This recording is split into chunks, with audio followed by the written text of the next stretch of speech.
All right, it's time to dip our toes back into discussion of Teen Titans with part 2 of The End, the finale to season 4 of the show. Well, I do stand by my decision to split this up into 3 reviews, one for each of the component episodes, rather than trying to cram all of them into one review that would have been bloated and overlong. I don't have as much to say about this one as I did the last episode, and likely I will have much more to say about the next episode, the conclusion to this 3-parter as well, which is not to say this is a bad episode or anything. There's a lot of interesting stuff in here. It's just that this episode does suffer a little bit from being a middle installment in a trilogy. And in fact, the only things that this episode really resolves at all are the effects of Trigon coming through the portal that was created from Raven. We see him come through and he's huge. He's just like naturally a big guy. In fact, we find out his power has somewhat diminished from the act of coming through the portal in the first place. So he's not just, bigifying himself for effect. This is just how big he is on a bad day. And we see him growing even larger later as he settles into his new power and gets stronger. So I'm thinking he had to, shed a lot of his power, maybe to fit through the portal in the first place, and that weakened him or something. Either way, it's pretty cool. This guy's massive and menacing, just like he is in the comics. It's very neat, and diminished power or not, his mere presence on Earth ruins the entire planet. It turns the entire population to stone, and it literally transforms every structure into a ruin. It doesn't kill the people, necessarily. Being turned to stone is a kind of death, but you get what I mean. It doesn't, blow them up or turn them to ash or burn them to ash or whatever. Anything like that. It physically transforms them. Just as it doesn't, blast the buildings apart. It physically transforms them, too. This is some sort of magical effect. But that doesn't change the fact that the Earth is still in ruins, and everybody is effectively dead. They don't say it. They're stone statues, specifically so that they don't have to call them dead in a children's cartoon. But that is effectively what they are. That is what one of the more mature viewers of this show is supposed to liken their current state to, right? Which I find interesting because Slade is also not exactly dead, but still dead in this episode, and they're a little more explicit with that. But again, they don't actually use the word anywhere, so I guess it's the same kind of effect. He's like Skeletor right now. Not really, because Skeletor just had the skeleton face. He's like a Brook from One Piece right now. That's going to be a reference that very few of the people in my audience are going to get, but whatever. I stand by it. But they never actually use the word dead to refer to him. But yeah, we see the result of Trigon showing up on Earth. That aspect of Part 1 is resolved, but maybe you could argue one specific plot that's set up in this episode is resolved. Kind of, I'll talk about that in a second, but for the most part, this episode is just setup for the next one, as well as exposition explaining how various characters survived what has happened. We actually see it before we're told it, which is good. That's a good storytelling device. When the initial destruction passes over everyone, we see Robin get up out of that destruction after the fact, and as he does, he sheds one of those black energy shields that Raven can make, telling us immediately that she protected him. Somehow, she protected him and likely the others, and it turns out, yes, she did protect the others as well, from the effect of Trigon arriving. And we also see, after the remaining Titans are reunited, after following literal ravens to the same place, it may actually be that they protected themselves. It was still Raven who did it, technically, but it may be that they protected themselves because she's given them her power, or at least a portion of it. And the closer they are to each other, the more powerful that power becomes. And their first thought is to go to Trigon, where Trigon is, lounging in Titan's tower, like he's like carved out a throne out of Titan's tower, and he's kind of lounging like on and in the tower. It's a very cool image. I'm fairly certain it's taken from the comics somewhere, but I could be wrong about that. Correct me if I am wrong. Praise me if I am not. But their first thought is to go to him, and using Starfire's experience wielding Raven's powers in the past, getting angry and allowing those powers to flare up and go out of control, they unleash all of that power, or at least the vast, vast majority of it. They're able to kind of remain hovering for a little bit after the fact, and the rest of that power is likely used up protecting them from what happens next. They send the vast majority of that power at Trigon, and he actually feels it, but it's not enough. Even in his weakened state, it's not enough to defeat him. Because again, I know Trigon's design, and like the fact that he's trapped in like a hellish dimension and stuff, is meant to evoke the devil. He is very much a god of the DC universe. He is a godlike being. Like they even call that out later when Slade, yes, Slade is a character in this episode, points out that Trigon is effectively all-seeing. As long as he's not distracted, if he wants to know where you are, he'll know where you are. But he blasts them back, and they fall into the interior of the same old cult complex within the library that everything happened in. Oops. They don't want to be here. It's very awkward. But being blasted back, that's probably what took up the rest of Raven's power, because they just don't have it anymore after that. But what they do have is teenaged angst. Of course, because this is Teen Titans. But what they also have is Slade, who shows up at that exact moment and offers to help, and has explained how he survived what Trigon did to him. It seems that Trigon's intention was to just straight up obliterate him at the end of last episode. But Slade, at some point after he started working with Trigon, it's kind of never specified exactly when, got his hands on a ring forged by the same people who imprisoned Trigon in the first place, which protects you from direct harm from Trigon. And so even though he did have his powers revoked, he survived, and it turns out he did technically die when Terra threw him into the lava. Like, they don't say that the flesh melted off of his bones, but they all but say it, and it's very gruesome. Like it's implied gruesomeness, but it's still very gruesome. And we do see him without his mask on, and he is just a skeleton right now. It's pretty creepy. It's pretty creepy imagery. I like it a lot. But Trigon did pluck him out of that and reanimated him, but not like completely. His like literal life it's implied in hell, like literally in hell. Because when he finally branches off to go back and try to reclaim it on his own, his dialogue specifically implies that he's going to have to walk into hell and take his life back. It makes him seem kind of badass, which sucks because I hate him. But at the same time, it's kind of cool because he did help out the heroes in this episode, right?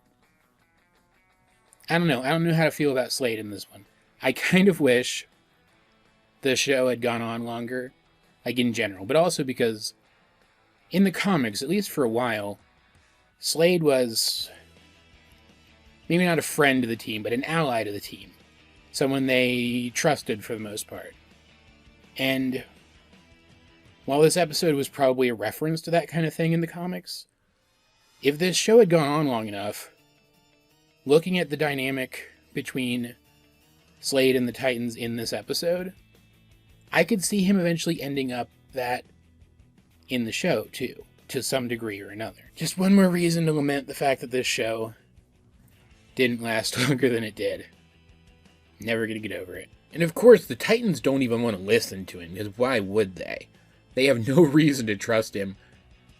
And there's a bit of exchange where he wins them over to a point in a very realistic and convincing way by being honest about his motivations. To a point, anyway. He doesn't tell them specifically what he wants, but he does tell them that he wants something, and he gives them hope. But yes, he has come to help them, not because he regrets what he did. As he puts it in the episode, this was going to happen with or without him. But at this point, he was dead, and Trigon was offering to give him his life back. Very literally. So he didn't see anything wrong, relatively speaking, with helping that happen if it was going to happen anyway, and it benefited him to do so. It's a very pragmatic outlook, and it makes a lot of sense. It adds depth to this character. Like, how much of what he does is done out of a warped sense of pragmatism. And primarily what he comes to offer is, first of all, the ring, which can protect more than one person, as we see later, so that some of the Titans can go and start fighting Trigon again, just to hold his attention, while Slade and one of the Titans delve down into the earth, because apparently Raven's still alive, in some form or another. I don't just mean that more of her power lingers somewhere. Raven is still physically alive. The implication being that the process of becoming the portal caused her to be, in some way, reborn. Because when we do see her in the very last shot of this episode, she's a child again. Not like a literal baby, which, if I'm right about this being a rebirth analogy, would be what she would actually be, but I think it's close enough. I think it works well enough. But up until we get that shot, the rest of the episode is mostly action stuff. It's fine. Like Beast Boy does the Ant-Man up Thanos' butt meme to Trigon by flying into his ear and then turning into a giant whale. It was very funny and also effective because he felt it. And, like, straight up, aside from hitting him with the remnants of Raven's power, Beast Boy is the only person who actually harmed Trigon in this episode, in any noticeable kind of way. Like, can we just appreciate that for a second? Beast Boy did that. I would argue that Beast Boy, overall, is possibly the weakest member of this group, and he did that. That's very neat. And we do get some interactions between Starfire and Cyborg and Beast Boy and Trigon. He talks to them like he knows them, which is interesting, because he probably does. He's probably been observing them from, like, inside Raven, through Raven, and that's an interesting thought, one that I wish they explored more overall. Maybe they do a little bit in the next one, I just don't remember. We'll see. But still, it's an interesting thing to think about, if that makes sense. And because they have that ring from Slade, even though they can't really harm him, he can't really harm them either, but he is basically a god.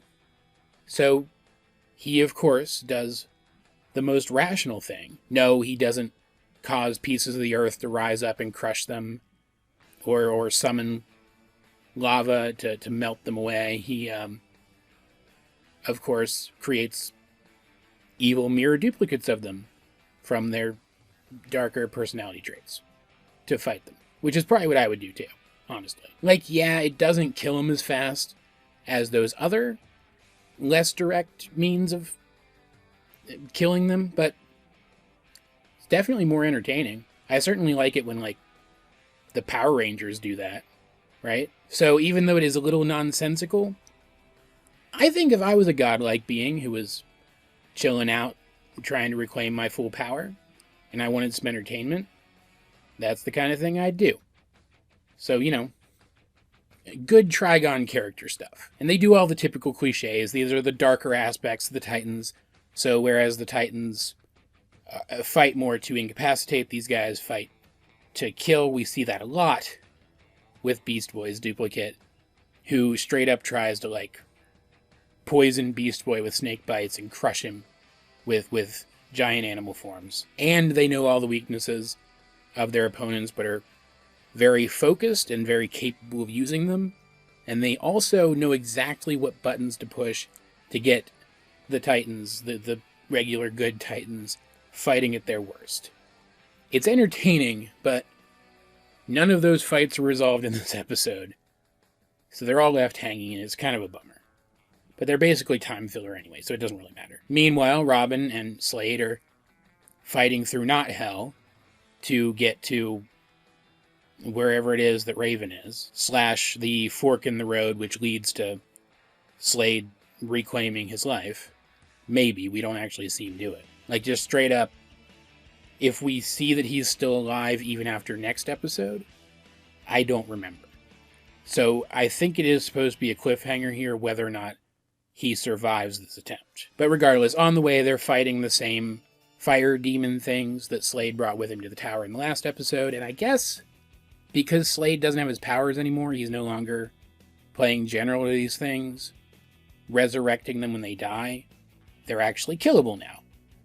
You have to do a fair amount of damage to them, but they're killable. And this is by far the more interesting action sequence. Like, again, the mirror matches between the Titans and the evil Titans are entertaining and fun to watch. But this is interesting. This fight sequence is interesting. Because not only do Robin and Slade interact in really realistic and like fun ways, like their individual characters and their relationship with each other, those things really shine through their interactions here. But also, it's a treat to watch them fight together. They understand each other's limits and abilities so well, and they fight so in sync. It's cool to watch, but also kind of terrifying, because it's a stark reminder of how similar they actually are. Because it's easy to forget, because it's been a while now since the whole Robin Apprentice of Slade arc, but that worked so well because Robin is a lot like Slade, right? And this is what I mean by maybe one of the plots introduced in this episode is kind of resolved, because we do find out what Slade wanted from Trigon, that being his actual life and not just the undeath that he has now. We see why he's helping the Titans, i.e., one, he wouldn't wish this on the Earth, even being a bad guy, but two, and more importantly, having somebody watching his back on the way down gets him closer to the prize that he covets. And we do at least see him heading off in the right direction to do what he wants to do. So even though we don't know for sure that he did it, this specific story thread involving Slade is wrapped up. It's just it dangles another potential one immediately afterwards, right? And then again, as I mentioned earlier, the episode ends on Robin finding a kid Raven. She's wearing a white version of her usual outfit, which I think is what the people of Azarath wore, right? I don't remember exactly. Again, correct me if I'm wrong, praise me if I'm not. But this is a thing we see a lot. This is Raven in like her purified or powered up form. Kind of. Like her reason for wearing the white version of her costume varies in the comics. But this is something we've seen before. And is probably specifically calling out a moment from the comics that I'm just not picking up on. But yeah, that's where the episode ends, on a teaser for the next one. It's, like I said before, mostly setup. It's fun, entertaining setup, but it's mostly setup, and therefore I feel pretty unsatisfied after having watched it. Like, I want to go watch the next episode right now.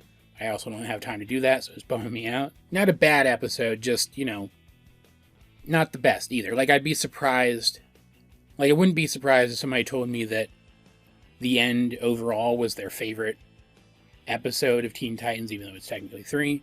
But I can't imagine anyone ever saying that the end, part 2, specifically is their favorite, if that makes sense. And I actually talked about this one way longer than I expected to. I guess I just need to stop assuming how long these videos are going to go on for, because I keep looking like a dum-dum every time I do. Anyway, as per usual, I'd like to know, what did you guys think of the end, part 2? Maybe there's even somebody in my audience who does consider this their favorite individual episode of the show. If that is you, I would love to hear from you, just so I know you exist. Let's get a discussion going in the comment section down below. And while you're down there, if you could, please like the video and share it with anyone else you think might enjoy my content. I'm trying to get myself out there, and I'd really appreciate it if you guys could help. You can also check out my Tumblr or my Discord. Links to both of those are in the description down below. But either way, This has been AJ22, and I will talk to you guys later.